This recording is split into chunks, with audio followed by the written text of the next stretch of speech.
Stokçuluk çok farklı açılardan ele alınması gereken bir mesele veya problem olarak dile getirilebilir. Olayın dini bir boyutu var. Sosyolojik, etik, ekonomik, siyasi birçok boyutu olan bir mesele. Dolayısıyla bunu sadece bir açıdan değerlendirmek bizi sağlıklı bir sonuca götürmeyebilir. Bu bağlamda esasında alanımla da ilgili olarak, öncelikli olarak ilahiyat bağlamlı yani din bağlamlı olarak acaba nasıl değerlendirilebilir stokçuluk? Buna bakmakta yarar var. İslam dininde stokçulukla ilgili olarak bir takım kavramlar kullanılmıştır. İhtikar kavramı en şemsiye kavram olarak bu noktada önümüze çıkıyor. Ama bununla beraber iddihar, izdihar gibi kavramlar da var. Yani bir yönüyle kara borsacılık, ihtikar, salt istifçilik ya da işte biriktirmek, malı biriktirmek vesaire. Bunlar önemli kavramlar. Bir de tabii tekelcilik de var. O daha farklı bir anlamda yeri geldiği zaman devletin de yaptığı bir uygulama olarak karşımıza çıkıyor. İslam dini açısından baktığımız zaman tabii ki mevzu aslında İslam hukukunda çok önemli şekilde, ayrıntılı bir şekilde tartışılmış. Kur'an-ı Kerim'de bu şekilde stokçulukla ilgili doğrudan ayet göremiyoruz. Ama haksız kazançla ilgili Kur'an-ı Kerim'de bir takım ayetler mevcut. Bakara suresi 188. ayet, Araf suresi 85. ayet, Nisa suresi 161. ayet bunlara örnek verilebilir. Dolayısıyla bu bağlamda baktığımızda prensip olarak İslam dininde stokçuluk doğrudan geçmese de dolaylı olarak haksız kazanç anlamında kabul görülmeyen ve Allah'ın ciddi anlamda yasakladığı bir davranış olarak karşımıza çıkmaktadır. Bu konuyla ilgili hadisler ise çok daha farklı şekillerde karşımıza çıkıyor. Çünkü İslam dininin yapısı gereği, Kur'an'ın yapısı gereği ve Peygamber Efendimizin bulunduğu pozisyon gereği Peygamber Efendimiz Kur'an'daki genel bir takım ilkeleri özelleştirerek sorunlara, kendi gününde yaşadığı sorunlara cevaplar bulmaya çalışmış, sorunları gidermeye çalışmış ve stokçulukla ilgili Peygamber Efendimizin bir takım hadisleri ve uygulamaları var. 4 halife döneminde de bunlar var. Hatta Emeviler ve Abbasiler döneminde ve sonraki dönemlerde de İslam hukukunda çok önemli bir problem olarak tartışılmış. Genel kanaat, din açısından baktığımızda mezheplerin neredeyse tamamı, aralarındaki bir takım hukukla ilgili usul esaslar açısından farklılıkları göz ardı edersek veya onları hesaba da katacak olursak, stokçuluk dinimizde yasaklanmış, haram görülmüş bir davranış ve uygulama biçimidir. Bu açıdan mesela Şafii, Hanefi ve Maliki mezhepleri, hatta buna Zeydileri vesaire de dahil edebiliriz, kesin olarak haram görürken Hanefi mezhebi usul açısından bir farklılığa sahip olduğu için tahrim-i mekruh olarak nitelendirmiş ve bu da esasında harama tekabül etmektedir çeşitli yorumlarda. İslam kültüründe bu çok ayrıntılı bir şekilde ele alınmıştır. Bu söylediğim kavramlar bağlamında İslam dünyasında bu uygulamalar, benzeri kötü davranışlar, stokçuluk tarzı bir takım davranışlar gerçekleşmiş ve bunlara dair bir takım tedbirler de alınmıştır. Yeri geldiğinde çeşitli halifeler malları biriktirerek, bilinçli bir şekilde piyasaya sürmeyerek, bunun bir takım siyasi, sosyal, ekonomik sebepleri olabilir. Bu bir gerekçe olarak da kabul edilemez tabii ki. Bununla ilgili hem fiyatları belli bir düzeye çekmek için, fiyat istikrarını sağlamak için, hem de piyasada insanların yaşamlarını daha doğru düzgün bir şekilde yürütebilmeleri için fiyatları kontrol altına alan bir takım uygulamalara girmişlerdir. Bu ekonomik uygulamaların yanı sıra yine çeşitli halifeler ve Peygamber Efendimiz zamanında da bazı örnekleri görüyoruz.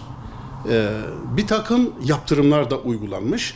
Hatta bu konuda bazı mezheplerin uygun görmediği ama bir takım uygulamalarla bu malları gizleyenlerle ilgili ciddi cezalar da uygulanmıştır. Tabii olayın dini boyutu çok farklı şekillerde irdelenebilir. İslam hukukçuları bunu ayrıntılı bir şekilde değerlendirmişlerdir. Tabii olayın esasında ahlaki bir boyutu da vardır. Şimdi ahlak toplumun bir arada yaşamasının en önemli unsurlarından bir tanesidir. Ahlak bir takım davranışlardır. Davranış kuralları ve kodlarıdır. Hukuk belli açılardan ahlakı önemser ve onun üzerine inşa eder kendini ama bununla beraber hukuka uymakla beraber ahlaki olmayan bir takım durumlarla da karşılaşabilmekteyiz. Yani bir kişi çıkıp ben bugünkü şartlar çerçevesinde sarf etmiş olduğum bu enerji karşılığında istediğim karı elde edemiyorum.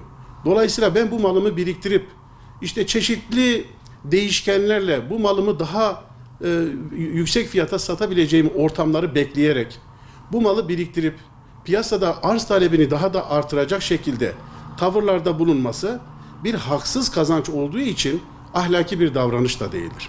Bir defa meslek etiği açısından da bir meslek sahibinin dikkat etmesi gereken tavırlardan biridir. Çünkü eğer bir kişi ticaretle uğraşıyorsa bunun gereğini yapmalı.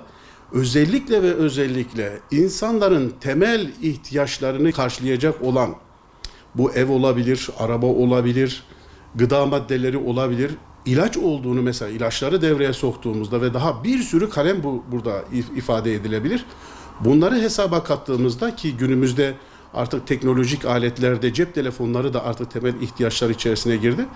Bunları da hesaba kattığımızda gerçekten böyle bu kadar geniş bir alanda stokçuluk yapmak ve bunu bilinçli bir şekilde bekletip bir takım değişkenleri de gözeterek bu döviz olabilir, altın fiyatları olabilir, uluslararası siyasetle ilgili bir takım sebepler olabilir. Bunu bekleyerek malı insanların alamayacağı, gücünün yetemeyeceği ya da onun malını daha farklı yollarla eline alacağı yöntemlere başvurmak tabii ki de ahlaki bir davranış değildir. Olayın sosyolojik boyutuna geldiğimizde böyle durumlar bir defa toplum içerisinde ciddi bir güvensizliğe sebep olmaktadır. İnsanlar birbirlerine güvenmemektedir. İnsanlar kendi ellerindeki malı fahiş fiyatlara sattığı zaman diğeri de bundan etkilenerek aynı tavırlara girişmektedir. Sonuç itibariyle ekonomiye de yansıyacak şekilde hiç kimsenin bundan esasında bir kârı olmamaktadır. İnsanlar sadece fiyatların yükselmesine ve o fiyatların yükselmesiyle beraber rakamların yanına sıfır koymaktadırlar. Bunun ekonomik anlamda tabii ki uzmanları bunu değerlendirecektir. Siz sahip olduğunuz bir malı stok edersiniz. Bir başkası da benzer tavrı kendine örnek alıp malı stok edecekse bu sadece fiyatların artışına yol açacak. Ekonomik anlamda ciddi sorunlar çıkacak ve nitekim benzeri sorunlarla karşılaşıyoruz ve bununla beraber toplum içerisinde insanların birbirlerine güveni de olmayacaktır. Şimdi insani bir davranış değildir evvela. Bunu ifade etmek lazım. Tabii ki muhakkak şu da söylenecektir. Bazı malların fazladan getirilip süreç içerisinde piyasaya sunulması gibi bir takım zorunlu hususlar vardır. Bu zorunlu hususlar piyasada malın fiyatını artırmaya dönük değilse ve tamamen iş gereği tedarikçilik çerçevesinde bu yapılıyorsa tabii ki bunun zaten kanunlarda, ahlaki noktalarda yeri vardır. Ama ülkemizde söz gelimi yağ ve tarıma dayalı birçok ürün aslında fiyatlar normalken varken fiyatların yükselmesiyle beraber ya da birilerinin çeşitli sebeplerle fiyatları yükseltmesiyle beraber bunların piyasadan bir anda kaybolması esasında üretimle ilgili bir mevzu değildir. Üretimin azlığıyla ilgili bir mevzu olarak görülmemektedir. Eğer öyle bir şey olmuş olsaydı bundan önce de benzer sıkıntılar ortaya çıkmalıydı. Dolayısıyla bu tip davranışlara tabii ki girmemek gerekir. Toplumu düşünmek gerekir. Ahlaki davranmak gerekir. Toplumda meydana gelecek bu tür durumlar, toplumu sarsacak bu tür durumlar hiç kimsenin de faydasına değildir. Ben olaya bir ilahiyatçı gözüyle, aynı zamanda felsefeci kimliğimle baktığımda bundan hiç kimsenin bir kar elde etmediğini, sadece ve sadece toplumda bir takım sıkıntılara ve sorunlara sebep olduğunu, hatta insanların maalesef yeri geldiği zaman, işin içinden çıkamadığı zaman hayatlarına sebep olabilecek derecede sonuçlara yol açtığını görebilmekteyiz. Bu nedenle benim şahsi kanaatim dünyada insani olan ile İslami olanı beraber görebilmek. Çünkü İslami olanla insani olan arasında ciddi bir doğru orantı vardır. Bunu görebildiğimiz zaman yeri geldiğinde kanaatkar olabilmek ama yeri geldiğinde de ülke ekonomisine katkıda bulunabilmek büyük önem arz ediyor. Tabii ki üreticiler, ticaretle uğraşan insanlar, tedarik zincirindeki insanlar göz ardı edilebilecek kişiler değildir ya da kurumlar değildir. Bunların elbette ki varlığını sürdürmesi gerekir. Ancak bunlar varlıklarını sürdürürken toplumu da gözetmelidir. Neticede bu bir arz talep meselesidir. Yeri geldiğinde soğanımızı ve patatesimizi satacak insan bulamıyoruz. Ama yeri geldiğinde soğanımızı ve patatesimizi satın alacak insanlar çıkamıyor. Bu dengeyi iyi sağlamak, sorumluluklarımızı bilmek ve her şeyden önce insani olarak davranmak gerekir. Kar marjlarımızda düşüklükler olabilir. Bunlar olacaktır. Ama bir sorun varsa, bir sıkıntı ve bir süreç varsa, bir değişim varsa bu değişime herkesin de katkıda bulunması gerekir. Bireysel ve bir takım siyasi mülahazalarımızı bir kenara bırakarak insan merkezli hareket edilmesi gerektiğini ben şahsen bireysel olarak söyleyebilirim. Bu açıdan insanlarımızı, üreticilerimizi, bütün insanlarımızı stokçuluk denen maalesef yani bir tür haksız kazanç olan bu davranıştan uzak durmasını şahsi kanaatim olarak tavsiye ederim.